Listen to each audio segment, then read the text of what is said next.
ಎಲ್ಲರಿಗೂ ಹೇಗಿದ್ದೀರಾ? Welcome back to my YouTube channel. ಇವತ್ತು ಡೇ ಬಂತು ಸ್ಯಾಟರ್ಡೆ. ನಾನು ಡೈಲಿ ಬ್ಲಾಗ್ ಮಾಡ್ತಾ ಇದ್ದೀನಿ. ಬೆಳಗ್ಗೆ ಎದ್ದಿದ್ದೆ, ಫ್ರೆಶ್ ಅಪ್ ಆಗಿ ಕಿಚನ್ಗೆ ಬಂದೆ. ಇಲ್ಲಿ ಅತ್ತೆ ಎಲ್ರಿಗೂ ಬಾದಾಮ್ ನೆನ್ಸಿಟ್ಟಿದ್ರು. ಇವಾಗ ಅದನ್ನ ಫಸ್ಟ್ ತಿಂತಾ ಇದ್ದೀನಿ. ಯಾವಾಗ್ಲೂ ವೀಕೆಂಡ್ಗೆ ಸಜ್ಜಿಗೆ ಅಥವಾ ಸೇಮಿಗೆ ಮಾಡೋದಲ್ವಾ, ಮತ್ತು ಸ್ವಲ್ಪ ಡಿಫ್ರೆಂಟ್ ಆಗಿ ಇರ್ಲಿ ಅಂತ ಹೆಸರು ಕಾಳು ದೋಸೆ ಮಾಡ್ತಾ ಇದೀವಿ. ನಿನ್ನೆ ನೈಟೇ ಹೆಸರು ಕಾಳು ಮತ್ತೆ ಅಕ್ಕಿನ ನೆನ್ಸಿಟ್ಟಿದ್ದೆ. ಇವತ್ತು ಅತ್ತೆ ಗ್ರೈಂಡ್ ಮಾಡಿಟ್ಟಿದ್ರು. ನಾನಿವಾಗ ದೋಸೆ ಮಾಡ್ತಾ ಇದ್ದೀನಿ. ಈ ಕಾವಲಿ ನಮ್ಮದು ಕಬ್ಬಿಣದ ಕಾವಲಿ. ಇದರಲ್ಲಿ ತುಂಬ ಚೆನ್ನಾಗಿ ದೋಸೆ ಹೇಳುತ್ತೆ. ನಾನ್ ಸ್ಟಿಕ್ ಕಾವಲಿಗಿಂತನೂ ಚೆನ್ನಾಗಿ ಇದರಲ್ಲಿ ದೋಸೆ ಹೇಳುತ್ತೆ. ಆಮೇಲೆ ಇದರಲ್ಲಿ ಮಾಡಿದ್ರೆ ಟೇಸ್ಟೂ ಅಷ್ಟೇ ತುಂಬ ಚೆನ್ನಾಗಿರುತ್ತೆ. ಆಮೇಲೆ ಇದರಲ್ಲಿ ನಾವು ದೋಸೆ ಅಷ್ಟೇ ಅಲ್ಲ, ಫಿಶ್ ಫ್ರೈ, ಆಮ್ಲೆಟ್ ಎಲ್ಲನೂ ಮಾಡ್ಕೊತೀವಿ.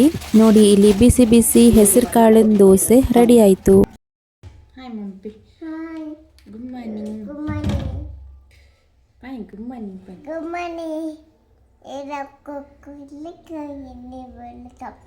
Welcome to my. Good morning.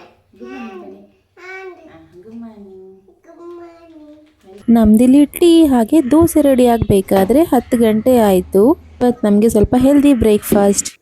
ಇವಳು ಇಲ್ಲಿ ಮನೆಯೆಲ್ಲ ಅವಳ ಆಟ ಸಾಮಾನ ಹರಡ್ಬಿಟ್ಟಿಟ್ಟಿದ್ದಾಳೆ. ಅವಳಿಗೆ ತಿಂಡಿ ಕೊಟ್ಟು ನಾವು ತಿಂಡಿ ಮುಗಿಸಿ ಆಮೇಲೆ ಬಟ್ಟೆನೆಲ್ಲ ಒಗೆದು ನಾವು ಮಾರ್ಕೆಟಿಗೆ ಹೊರಟ್ವಿ. ನೀರಟಿನಾ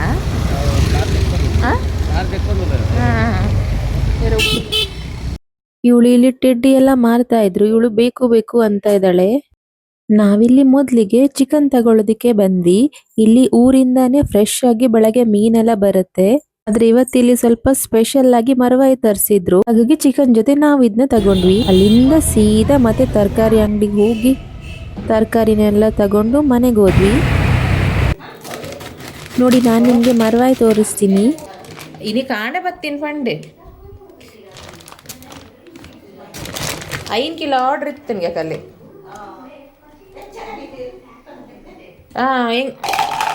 ಊರಿಂದ ಫ್ರೆಶ್ ಆಗಿ ಮರವಾಯಿ ನಮ್ಮ ಬೆಂಗಳೂರಿಗೆ ಬಂದಿದೆ. ಹೋದವಾಗ್ಲೂ ನಮಗೆ ಲಾಸ್ಟ್ ಟೈಮ್ ಅಷ್ಟೊಂದು ಮೀನು ಸರಿಯಾಗಿ ತಿನ್ನೋದಿಕ್ ಸಿಕ್ಕಿಲ್ಲ. ಅದಕ್ಕೆ ಇಲ್ಲಿ ಇವಾಗ ಮರವಾಯಿ ನೋಡಿ ಆಸೆ ಆಯ್ತು, ಅದಕ್ಕೆ ತಗೊಬಂದ್ವಿ. ನಾನು ಇವಾಗಲೇ ಈ ಮರವಾಯಿ ಮತ್ತೆ ಚಿಕನ್ನ ಕ್ಲೀನ್ ಮಾಡಿಬಿಟ್ಟು ಫ್ರಿಡ್ಜ್ನಲ್ಲಿ ಇಡ್ತೀನಿ. ಆಮೇಲೆ ನಮಗೆ ಯಾವಾಗ ಬೇಕು ಆವಾಗ ಮಾಡ್ಕೋಬೋದಲ್ವಾ. ಅದಕ್ಕೆ ಇವತ್ತು ನಾವು ಈ ಮರವಾಯಿ ಮಾಡ್ತಾ ಇಲ್ಲ. ಇವತ್ತು ಶನಿವಾರ ಅಲ್ವಾ, ಹಾಗಾಗಿ ನಮ್ಮ ಅತ್ತೆ ತಿನ್ನಲ್ಲ. ಅವ್ರು ನಿಮಗೆ ಬೇಕಿದ್ರೆ ಮಾಡ್ಕೊಳ್ಳಿ ಅಂತ ಅಂದರು. ಆದರೂ ಸುಮ್ಮನೆ ಯಾಕೆ ಅಂತ ನಾವು ಸಂಡೇ ಮಾಡೋಣ ಅಂತ ಇವತ್ತಿಗೆ ಪಾಲಕ್ ಹಾಕಿ ದಾಲ್ ಹಾಕಿ ಸೋಯಾ ಚಿಲ್ಲಿನ ಮಾಡಿಕೊಂಡೆ. ಆ ತರಕಾರಿ ತಂದಿದ್ವಲ್ಲ ಅದನ್ನೆಲ್ಲ ಅತ್ತೆ ಕ್ಲೀನ್ ಮಾಡಿ ಇಡ್ತಾ ಇದ್ದಾರೆ. ಇವಳು ಇಲ್ಲಿ ಡಿಸ್ಟರ್ಬ್ ಮಾಡ್ತಾ ಇದ್ದಾಳೆ. ನೋಡಿ, ನಾವಿಲ್ಲಿ ದಾಲ್ಗೆ ಮಸೂರ್ ದಾಲ್ ಯೂಸ್ ಮಾಡ್ತೀವಿ. ಇದು ಬೇಗನೆ ಬೇಯುತ್ತೆ ಹಾಗೂ ಟೇಸ್ಟ್ ತುಂಬಾನೇ ಚೆನ್ನಾಗಿರುತ್ತೆ.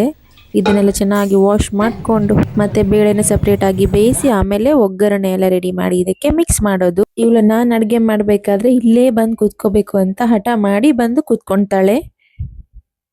ಯಾರು ಕರೆದ್ರೂ ಹೋಗಲ್ಲ. ಅದು ತೆಗಿಯೋದು ಇದು ತೆಗಿಯೋದೆಲ್ಲ ಮಾಡ್ತಾ ಇರ್ತಾಳೆ ಇಲ್ಲಿ ಕೂತ್ಕೊಂಡು. ನೋಡಿ, ಇವತ್ತು ತಂದಿರೋ ಪಾಲಕ್ ಸೊಪ್ಪು ನೋಡಿ ಎಷ್ಟು ಫ್ರೆಶ್ ಆಗಿದೆ. ನನಗೆ ಆ್ಯಕ್ಚುಲಿ ಸೊಪ್ಪು ಅಂದ್ರೆಲ್ಲ ತುಂಬಾನೇ ಇಷ್ಟ. ಈ ಸೋಯಾಬೀನ್ ಇದೆ ಅಲ್ವಾ, ಅಂದ್ರೆ ನಮ್ಗೆ ಇವತ್ತು ವೆಜ್ ಚಿಕನ್. ಇದನ್ನ ಫಸ್ಟಿಗೆ ಬಿಸಿ ನೀರಲ್ಲಿ ಹಾಕಿಡ್ತಾ ಇದ್ದೀನಿ. ಹಾಗೆ ಸೊಪ್ಪನ್ನೆಲ್ಲ ಬೇಗನೆ ಕಟ್ ಮಾಡಿಡ್ತಾ ಇದ್ದೀನಿ. ನನ್ನ ಮಗಳು ಇವಾಗ ಸ್ನಾನಕ್ಕೆ ಹೋದ್ಲು. ಅವಳು ಸ್ನಾನ ಮುಗಿಸಿ ಬರೋದ್ರೊಳಗೆ ಇದನ್ನೆಲ್ಲ ಕಟ್ ಮಾಡಿಡ್ಬೇಕು. ಆಮೇಲೆ ಅವಳನ್ನ ರೆಡಿ ಮಾಡೋದಿಕ್ಕಿದೆ.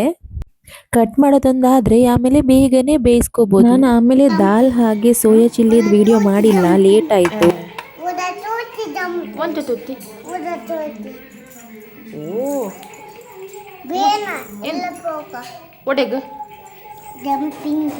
ಇವಳಿಲ್ಲಿ ಅವಳದ್ದು ಹಳೆ ವಿಡಿಯೋಸ್ ನೋಡ್ತಾ ಇದ್ದಾಳೆ. ಜಂಪಿಂಗ್ ಹೋಗ್ಬೇಕು ಅಂತಿದ್ದಾಳೆ. ಅವಳದ್ ಊಟ ಎಲ್ಲ ಆದ್ಮೇಲೆ ಅವಳದ್ ನೈಲ್ ಕಟ್ ಮಾಡೋದಿಕ್ಕೆ ನಾವು ಹೊರಟ್ವಿ. ನಾನಿಲ್ಲಿ baby hug Nile cutter use ಮಾಡ್ತಾ ಇದ್ದೀನಿ.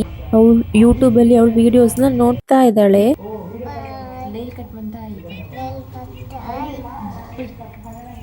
ನೋಡಿ, ನಮ್ ವೆಜ್ ಚಿಕನ್ ಅಂದ್ರೆ ಇವತ್ತು ಸೋಯಾ ಚಿಲ್ಲಿ ಹಾಗೆ ಪಾಲಕ್ ದಾಲ್. ನಂಗಂತೂ ದಾಲ್ ಅಂದ್ರೆ ತುಂಬಾನೇ ಇಷ್ಟ. ನಾನು ದಿನ ಕೊಟ್ರು ತಿಂತೀನಿ. ಹಾಗೆ ಇಲ್ಲಿ ಬಾಯ್ಲ್ಡ್ ರೈಸ್ ಮತ್ತೆ ಇಲ್ಲಿ ಕರಡೆಕಾಯಿ ಉಪ್ಪಿನಕಾಯಿನೂ ಇತ್ತು. ಊಟ ಅಂತೂ ತುಂಬಾನೇ ಸಖತ್ತಾಗಿತ್ತು, ಟೇಸ್ಟಿಯಾಗಿತ್ತು. ನಾನು ನೆಕ್ಸ್ಟ್ ಟೈಮ್ ಈ ಸೋಯಾ ರೆಸಿಪಿನ ನಿಮಗೆ ಶೇರ್ ಮಾಡ್ತೀನಿ. ಹಾಗೆ ನಾನು ಯಾವ ರೀತಿ ದಾಲ್ ಮಾಡ್ತೀನಿ ಅಂತಾನೂ ತೋರಿಸ್ತೀನಿ. ನಾನಿಲ್ಲಿ ಊಟ ಎಲ್ಲ ಮುಗಿಸ್ಕೊಂಡು ಒಂದು ಸ್ವಲ್ಪ ಹೊತ್ತು ರೆಸ್ಟ್ ಮಾಡಿದೆ.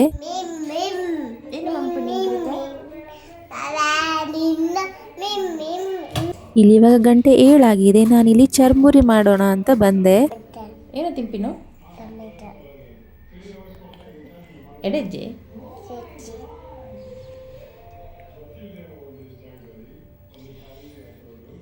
ನೋಡಿ ಇಲ್ಲಿ ಎಲ್ಲ ಕಟ್ ಮಾಡಿ ಇಟ್ಟಿದ್ದೀನಿ. ಇಲ್ಲಿ ನಾನು 2 ಥರ ಚರ್ಮುರಿ ಮಾಡ್ತಾ ಇದ್ದೀನಿ. ಒಂದು ವೆಜ್ ಚರ್ಮುರಿ, ಇನ್ನೊಂದು ಎಗ್ ಚರ್ಮುರಿ. ನಮ್ಮ ಅತ್ತೆಗೆ ವೆಜ್, ಹಾಗೆ ನನಗೆ ಎಗ್. ಇದು ಕೋಕೋನಟ್ ಆಯಿಲ್ ಎಲ್ಲ ಯೂಸ್ ಮಾಡಿ ಮಾಡಿದ್ರೆ ಇನ್ನೂ ಟೇಸ್ಟ್ ಚೆನ್ನಾಗಿರುತ್ತೆ ಚರ್ಮುರಿದ್ದು. ಇದೆಲ್ಲವನ್ನು ಒಂದು ಬೌಲ್ಗೆ ಹಾಕೊಂಡು ಒಂದ್ಸಲ ಚೆನ್ನಾಗಿ ಮಿಕ್ಸ್ ಮಾಡ್ಕೊಳ್ತೀನಿ. ನನಗೆ ಚರ್ಮುರಿಗೆ ಮಾವಿನಕಾಯಿ ಹಾಕಿದ್ರೆ ತುಂಬಾ ಇಷ್ಟ ಆಗುತ್ತೆ. ಆದರೆ ಇವತ್ತು ಮಾವಿನಕಾಯಿ ಇರಲಿಲ್ಲ, ಅದಕ್ಕೆ ನಾನು ಇಲ್ಲಿ ಲೆಮನ್ ಹಾಕಿದ್ದೀನಿ. ಆದರೂ ಇದು ಟೇಸ್ಟ್ ತುಂಬಾ ಚೆನ್ನಾಗಿತ್ತು. ಇಲ್ಲಿ ನಾನು ಎಗ್ ಚರ್ಮುರಿನ ಮಾಡ್ಕೊಳ್ತಾ ಇದ್ದೀನಿ. ಇದಕ್ಕೆ ಆವಾಗಲೇ ಮಾಡಿಟ್ಟಿರೋ ಸ್ವಲ್ಪ ಮಸಾಲಾನ ಮಿಕ್ಸ್ ಮಾಡ್ಕೊಳ್ತೀನಿ. ಇನ್ನೊಂದು ಸ್ವಲ್ಪ ಮಸಾಲಾನ ಅದರಲ್ಲೇ ಇಡ್ತೀನಿ. ಅದಕ್ಕೆ ಮತ್ತೆ ಮಂಡಕ್ಕಿನ ಮಿಕ್ಸ್ ಮಾಡ್ಕೊಳ್ತೀನಿ.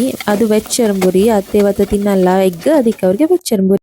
ನೋಡಿ ಇದರ ಟೇಸ್ಟ್ ಅಂತೂ ತುಂಬಾನೇ ಸಕ್ಕತ್ತಾಗಿತ್ತು. ಇದರ ಡೀಟೇಲ್ ರೆಸಿಪಿ ಬೇಕಿದ್ರೆ ನನಗೆ ಕಮೆಂಟ್ ಮಾಡಿ. ನೆಕ್ಸ್ಟ್ ಟೈಮ್ ನಿಮಗೆ ರೆಸಿಪಿ ಶೇರ್ ಮಾಡ್ತೀನಿ. ಹಾಗೆ ನೀವು ಇನ್ನು ನನ್ನ ಚಾನೆಲ್ನ ಸಬ್ಸ್ಕ್ರೈಬ್ ಮಾಡದೆ ವಿಡಿಯೋ ನೋಡ್ತಾ ಇದ್ರೆ ಪ್ಲೀಸ್ ಸಬ್ಸ್ಕ್ರೈಬ್ ಮಾಡಿ. ವಿಡಿಯೋದ ಕೆಳಗೆ ಬರ್ತಾ ಇರೋ ಸಬ್ಸ್ಕ್ರೈಬ್ ಬಟನ್ನ ಪ್ರೆಸ್ ಮಾಡಿ. ಹಾಗೆ ವಿಡಿಯೋಗೆ ಒಂದು ಲೈಕ್ ಮಾಡಿ, ಮತ್ತೆ ಕಮೆಂಟ್ನ ಮಿಸ್ ಮಾಡದೆ ಮಾಡಿ. ನಿಮ್ಮ ಫ್ರೆಂಡ್ಸ್ ಹಾಗೂ ಫ್ಯಾಮಿಲಿ ಜೊತೆ ಶೇರ್ ಮಾಡಿ. ಹೀಗೆ ಸಪೋರ್ಟ್ ಮಾಡ್ತಾ ಇರಿ. ಮುಂದಿನ ವಿಡಿಯೋದಲ್ಲಿ ಸಿಗ್ತೀನಿ. ಟೇಕ್ ಕೇರ್, ಬಾಯ್.